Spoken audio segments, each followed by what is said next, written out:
Welcome back to Air Quality Matters and One Take, my take on a paper or report on air quality, ventilation and the built environment. One take in that it's well done in one take and tries to summarise for you a scientific perspective on something interesting in, well, usually 10 minutes or less, because who has the time to read all these amazing documents, right? This week, I'm looking at a paper that really gets to the heart of something we talk about all the time. Does actually doing something about ventilation in our homes make a real measurable difference to our health? It's a question that feels like it should have an obvious answer, but getting the hard data, especially over the long term, is really challenging. This paper is from 2025 in the Journal of Building and Environment, and it's titled Effects of Residential Ventilation and Filtration Intervention on Adult Asthma Outcomes. It's by In-Sung Kang and a team of researchers primarily from the Illinois Institute of Technology and Harvard. And the question they're asking is pretty simple on the surface. If you install a proper ventilation system in a home for an adult with asthma, do they get better? And crucially, does it matter what kind of system you install? So what the researchers in Chicago did was pretty comprehensive. They took 40 homes with 51 adults who had physician-diagnosed asthma, and they ran a study for more than 2 years. This long duration is really important. A lot of studies are short-term, but health impacts from air quality often develop slowly. They split the homes into 3 groups, each getting a different type of ventilation intervention. Group 1 got the, let's call it the gold standard if you like, for this kind of retrofit, a continuous balanced system with energy recovery, MVHR system in this part of the world. This system supplies fresh filtered air while exhausting stale air and covers the energy in the process. These homes also got upgraded central air filters, MERV 10s, replaced quarterly. Group 2 got a common system in North America, an intermittent central fan integrated supply, or CFIS. This basically uses an external furnace fan to pull in the fresh air for a set amount of time each hour. They also get a MERV 10 filter upgrade. And Group 3, well, this group is really important because they act as a sort of baseline for mechanical intervention. They got new continuously operating bathroom exhaust fans. These homes didn't have any central air system, so they couldn't get the filter upgrades. This is common and much cheaper ventilation strategy. The researchers then tracked everyone's asthma control month by month for over a year before and over a year after the installation. They used this thing called the Asthma Control Test, or ACT score. It's a standard questionnaire that gives a score from 5, which is poor control, to 25, which is complete control. Anything below 19 is considered poorly controlled.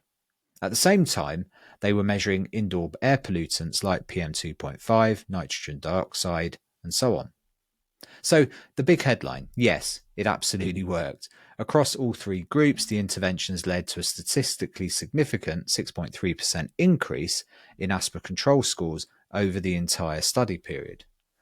And this wasn't just a number on a page, it was enough to shift a meaningful number of people into a better health category. The proportion of the whole group with well-controlled asthma went from 57% before the intervention to 75% after. That's a real tangible improvement on the quality of life of people. But here's where it gets interesting. The type of system mattered. The MVHR, or Energy Recovery Ventilation System, Group 1, saw the biggest improvement.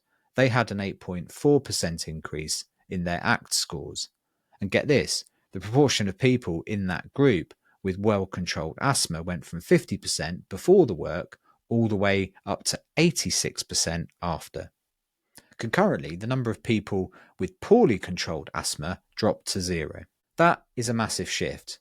The CFIS group, that's category 2, also saw a strong improvement of 7.1%, while the exhaust-only group saw a modest but still significant 3.8% improvement. But why did it work? The data points a pretty clear finger at nitrogen dioxide, or NO2.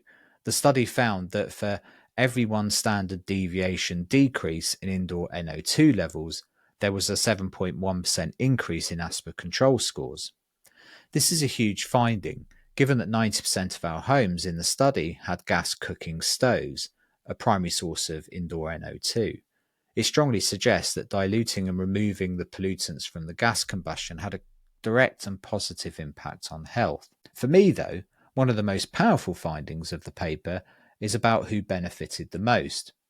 When they broke down the data, they found the improvements were greatest amongst participants who were aged 45 or older, who were Black or African American, and those from households with incomes less than $75,000. And the reason is straightforward but profound. These groups started out with worse asthma control.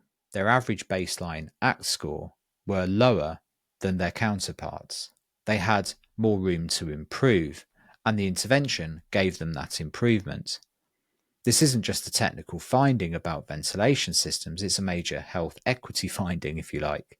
It suggests that these kinds of healthy home interventions, which might seem like a luxury, could actually be a powerful tool for reducing health disparities in society. By targeting the homes of vulnerable populations, you can achieve the greatest health gains. So what's the final word here? For me, there are three big takeaways from this paper. First, long-term mechanical ventilation and filtration demonstratedly improve asthma control in adults.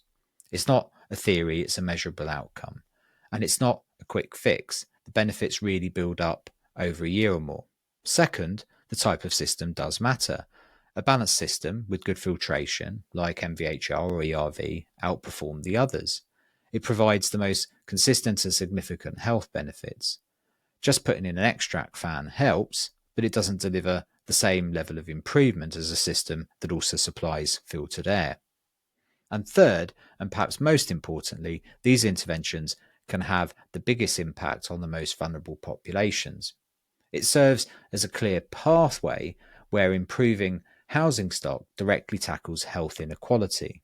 Now, the authors are clear this isn't a massive study, and it wasn't quasi-randomized, not a perfect double-blind clinical trial, but the real-world evidence it provides is compelling and I think incredibly important.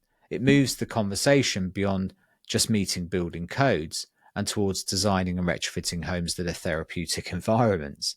It shows that engineering our indoor environments isn't just a matter of comfort and energy efficiency, it's a direct public health intervention. And it's one that can make a real difference, especially to those who are suffering the most. A really excellent piece of work. Thanks very much for listening to this week's episode of One Take. These podcasts aren't possible without our sponsors, Safe Traces and Imbiot, so thanks a million to them, and I'll see you again next week. Take care.